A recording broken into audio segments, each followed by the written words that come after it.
para que nos ayude a analizar esta situación, para ver si esta incertidumbre, si esta desconfianza que hay en el gobierno, que además vive los coletazos del exterior. A ver, si Brasil sigue devaluando, hay problemas para la Argentina. Si Turquía entra en default, va a haber problemas para la Argentina. ¿Puede pasar esto que algunos dicen que puede ser muy posible? No lo sé. Gonzalo lo va a explicar. Un gusto. Gonzalo, Alejandro te saluda de Radio de la Bahía. ¿Cómo estás? ¿Qué tal, Alejandro? ¿Cómo te va? Bueno, me has dejado en aprietos tratar de responder la cantidad de interrogantes que planteaste. Evidentemente no son sencillos. Yo creo que para ir desandando cada una de esas preguntas necesitaríamos bastante tiempo para pensar y ver las alternativas de lo que pudiera o no pudiera pasar.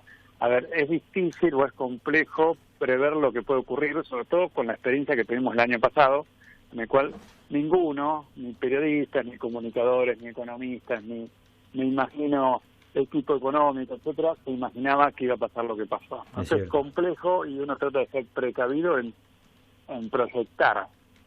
Digamos, desde el CREVA lo que nosotros tratamos de hacer es tomar como referencia informes oficiales, sea del INDEC, sea de, digamos, a nivel nacional del INDEC, Banco Central, algunas consultoras, colegas que tienen muchas trayectorias, más indicadores internacionales, que puede ser el propio fondo, calificadoras internacionales como Fitch, bueno, en fin, en función de los pronósticos que se describen, bueno, nosotros los tomamos como referencia. No hacemos proyecciones, pero bueno, evidentemente la situación no es tan fácil, porque si no, no estaríamos hablando de todas estas interrogantes a futuro. Claro. Si vos, a ver, pensemos, cuando vos decís que una inflación de posible 3 dígitos, una tasa de interés de 3 dígitos... No lo digo yo, te digo la verdad, no, yo bueno, recojo igual que ustedes. Cuando lo comentás, claro. Porque por ahí hay algunos que entran en pánico. Obviamente la idea no es generar pánico, ni mucho menos,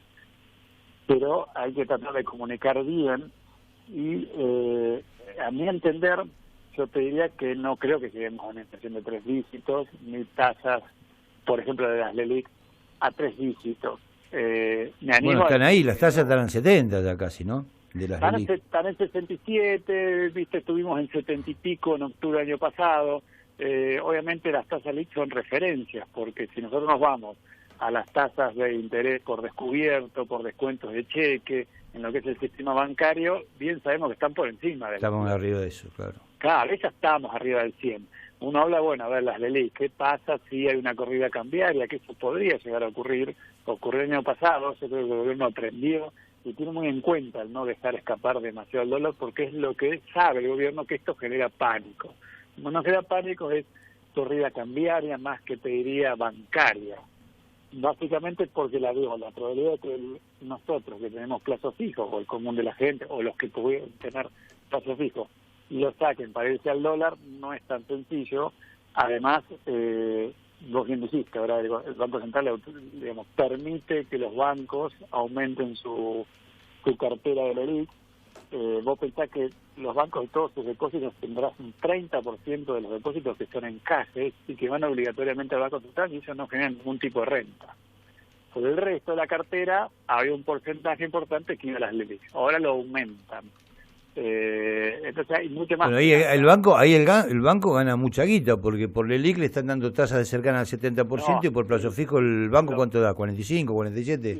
El banco cuesta subir las tasas, pero uno habría que desmenuzar un poco que del 100% de los plazos fijos que tiene el sistema bancario, un 30% no generan tipo de interés porque están, digamos, en el Banco Central como en caja. Como un caje, lo que explicaba recién, después, claro. Después tenés 2/3 más, y bueno, habría que ver cuánto de esos 2/3 es lo que hoy está en LELIQ y cuánto no está, porque si viene alguna disponibilidad para préstamo, porque el banco vos vas y decís, bueno, o uno dice, bueno, no hay crédito, en realidad hay crédito, depende cómo lo mires.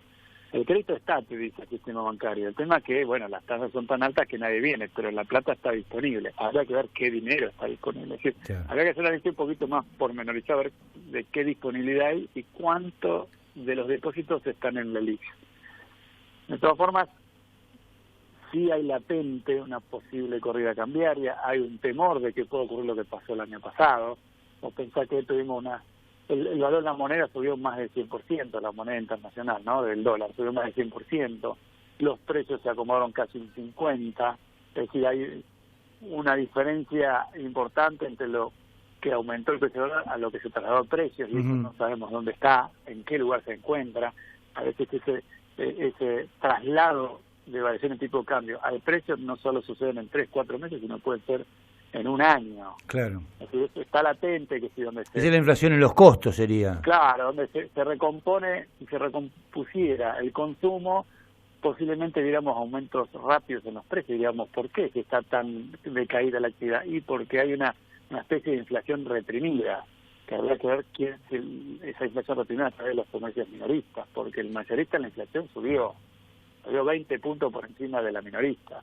Entonces, ¿quién es el que está soportando el no traslado de los precios al consumidor final? Posiblemente el comerciante, por eso está complicado. Porque claro, si encima no vende, si aumentan, sigue trasladando los precios, menos va a vender. Ahora, algunos comerciantes, algunos comercios, algunos sectores, por lo menos un poco la sensación que uno percibe o recibe también de lo que van comentando, ¿no? Ponerle que llega un aumento inflacionario del 10%. En vez de subir un determinado producto al 10%, algunos le ponen un poco más, un 15, un 17, porque saben que va a volver a subir. Es decir, eso también va generando cada vez más. Sí, tiene que ver también, sí, yo entiendo lo que vos decís. Por las dudas. Claro. Por la desconfianza, eso es desconfianza. Siempre tenemos excusas y decir, por las dudas, yo lo subo un poco más de lo que puede ser la inflación. Sí, eso ocurre. Pero bueno, volviendo al otro, es verdad que el gobierno tiene muy claro que no quiere que se dispare el dólar, por lo menos hasta las elecciones, que quiere que baje la inflación, está costando. Nosotros acabamos de publicar el índice de precios, hoy mismo el índice de precios de marzo en Bahía Blanca, eso nos arrojó 3,4 con respecto al 4% que nos había dado en febrero. Es una pequeña desaceleración, pero no debemos olvidarnos que 3,4 es un índice mensual muy alto, claro, todavía. Es altísimo. Pero ya nos dio 10,1% en el primer trimestre. Bueno, el relevamiento que hace el banco, las empresas, la consultora en el Banco Central, están hablando ya de una inflación de entre el 36 y el 37 para este año, muy lejos del 23%. Salió publicado hoy, y si uno toma esta publicación de hoy, que pronostica en 36%, si vos tomás lo de los meses anteriores, el principio de marzo pronosticaban un 32 prácticamente, el principio de febrero un 29 y el principio de enero un 28,7. Fíjate que a medida que fue pasando el tiempo, siempre un poco más, se van actualizando hacia el alza, claro, las expectativas de inflación. Pero bueno, a mi entender no creo que haya un corralito, a mi entender no creo que haya un bono, pero bueno, lo digo porque los bancos tienen liquidez, están sólidos, no es lo mismo de lo que ocurrió en el 2001, pero hoy ojalá ocurra así, como digo yo, o como todos pensamos, ojalá que no haya ninguna corrida de ningún tipo. Ahora, hablando de eso, Gonzalo, hablando de la corrida que puede traer otra vez una fuga de capitales importantes, de guita, en definitiva, a la Argentina. Sí. La situación internacional, que Argentina lo tiene debilitado, digo, Brasil, creo que fue en febrero, si no me equivoco, hizo una devaluación de su moneda y va a seguir devaluándola, porque también es una exigencia interna del Brasil. Turquía, que nos enteramos de Turquía después de que entró en problemas, que se devaluó su moneda y repercutió en Argentina, está casi en un default. Tomemos esos dos países nada más, uno que tiene bastante que ver con nosotros, el otro que no tiene nada que ver con nosotros, como Turquía. Ni hablemos de la guerra comercial entre China y Estados Unidos, la consecuencia que puede tener. Tomando esos dos nada más, ¿puede generar acá otra corrida, otra fuga en la Argentina? No sé si decir fuga, pero lo que está claro es que nosotros, digamos, los fundamentos económicos que tenemos no son lo suficientemente sólidos como para no mirar hacia afuera de la frontera. Tenemos que mirar lo que ocurre con nuestro principal socio comercial, que está mirando hacia otras políticas económicas, que está mirando hacia otros bloques comerciales y no mira al Mercosur, donde está llevando adelante cambios en políticas o en previsión social, etcétera. Y Brasil es, no sé, está dentro, obviamente, de las 10 economías más grandes del mundo. Entonces, cualquier circunstancia de eso a nosotros nos va a pegar muy fuerte, porque además nuestra parque automotor en gran medida lo exportamos a Brasil. Entonces, cuando Brasil anda mal, o si Brasil devalúa, evidentemente nos hacemos más caros nosotros Claro. con nuestros productos. Entonces, cuando los mercados emergentes, nosotros formamos parte de eso, empieza a haber una devaluación en los países que lo componen, nos arrastra a todos. El tema es que en los últimos, desde hace un año prácticamente, hemos sido los campeones en la devaluación. Olvídate de Venezuela, ¿no?, que es un caso aparte. Pero después el resto hemos devaluado muchísimo más que Brasil. Pero donde Brasil devaluó, nosotros vamos atrás, claramente. Y cualquier problema de default que pudiera tener Turquía también nos afecta. Por eso estamos también siendo vistos a nivel internacional en que si cumplimos no podemos cumplir con el fondo. Entonces, cualquier movimiento externo, más China, como decís, con Estados Unidos, que hace meses que venimos escuchando y parece que llega un arreglo y no lo vemos, no lo leemos por lo menos, y si encima metemos o incorporamos a Venezuela con quizás alguna guerra geopolítica con Estados Unidos, con Rusia, con China, y sí, está complejo. Incluso las proyecciones de crecimiento internacional son a la baja, igual que menor movimiento de comercio internacional, las economías tienden más al proteccionismo, sobre todo estas dos grandes economías que te mencioné, salimos perjudicados todos. No Claro. solo nosotros, sino todos. Quizás nosotros un poco más porque estamos más endebles Estamos flojitos. en el momento económico. Claro. Y si miramos hacia adentro es, bueno, ¿qué pasa con el dólar? Puedo intervenir recién cuando esté arriba de 50, pero bueno, si yo logro que el Fondo Monetario me habilite con los 10.000 millones de dólares y con que deberían venir próximamente, y tengo 60 millones para intervenir, más un grado más de libertad de las tasas, más la cosecha que hablábamos la semana pasada, bueno, a ver, van a liquidar, algunos dicen a cuentagotas y otros dicen no, tienen que liquidar porque tienen costos, porque tienen que seguir produciendo. Hasta donde entiendo, que es poco de esto, pero hasta donde entiendo, por una cuestión impositiva, cuanto más tarden en liquidar, pasan a pagar impuestos el año que viene, así que por ahí no liquidan hasta el medio de año. Por eso, y hay que ver los grandes jugadores, exportadores, qué espalda financiera tienen, si especulan con respecto a esperar un poco para liquidar las divisas en función que el tipo de cambio suba un poco, o necesitan liquidar esas ganancias para seguir financiando su producción, o pensar que en general los insumos están dolarizados, entonces y necesitan pagar sus cuentas. Eso habría que ver y habría que pensar. Depende de quién escuches. Hay gente que dice, bueno, van a esperar y especular. Otros dicen, van a ponerlo en cuentagotas. Claro. Otros dicen, no, tienen que incorporarlo, o digamos, liquidar las divisas porque necesitan seguir su ciclo productivo. Después se dice, marzo fue el mes de los últimos 10 años que menos divisas se liquidaron, alrededor de 1.000 millones de dólares.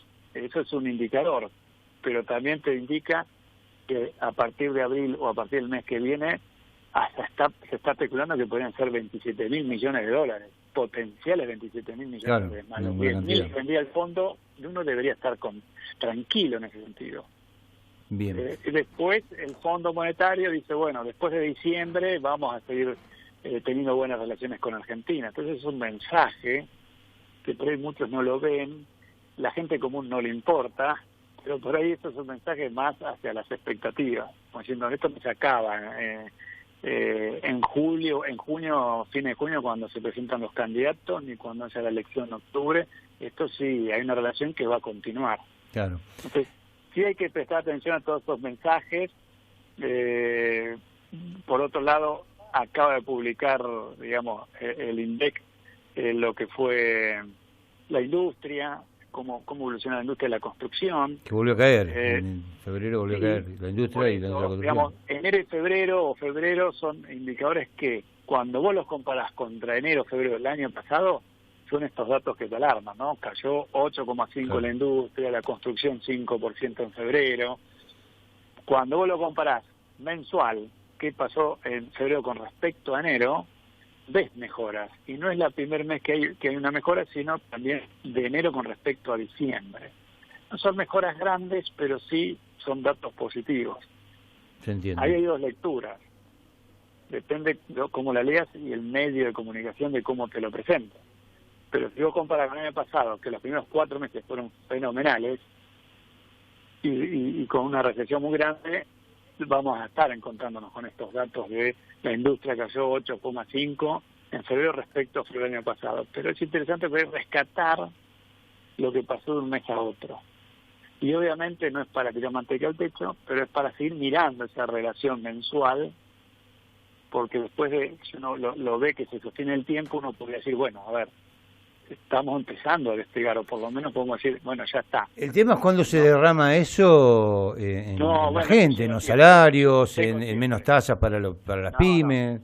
Yo sostengo que cuando la crisis es tan fuerte, en tan poco tiempo y tan profunda, revertir ese proceso lleva tiempo.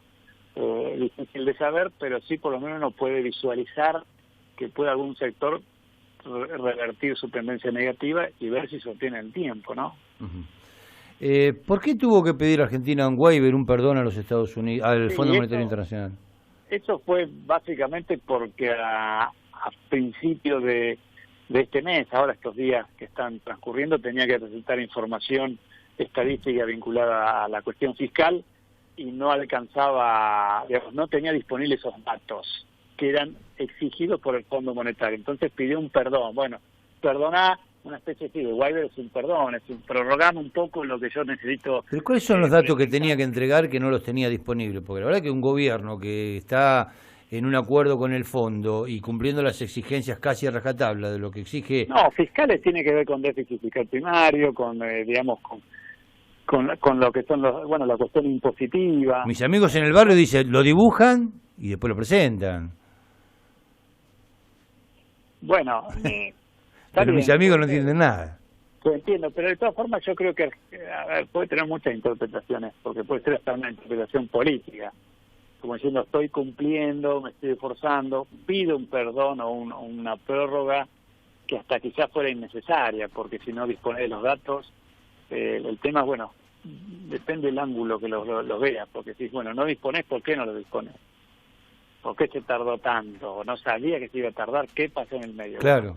Nosotros no estamos investigando esa cuestión puntual, es por lo que uno lee, es ya, te pedimos una prórroga porque no tenemos datos fiscales en el momento que vos lo necesitas. Y eso me dijo, sí, no pasa nada. Algo así, como lo que lo relajó. El tema en los medios, los titulares, era mucho más, te asustaba un poco más esa lectura. Cuando uno después lee el artículo, investiga un poco, bueno, no, al principio no pareciera ser tan complejo. Bien. Gonzalo, como siempre, te agradezco el tiempo que nos dedicás para tratar de entender un poco esto que nos pasa en el país. No, un gusto y, bueno, a disposición de ustedes. Igualmente. Un abrazo grande. Saludos, un abrazo grande. Adiós. Gonzalo Semilla, el director del Centro Regional de Estudios Económicos de Bahía Blanca, Argentina, no del CREVA. Bueno.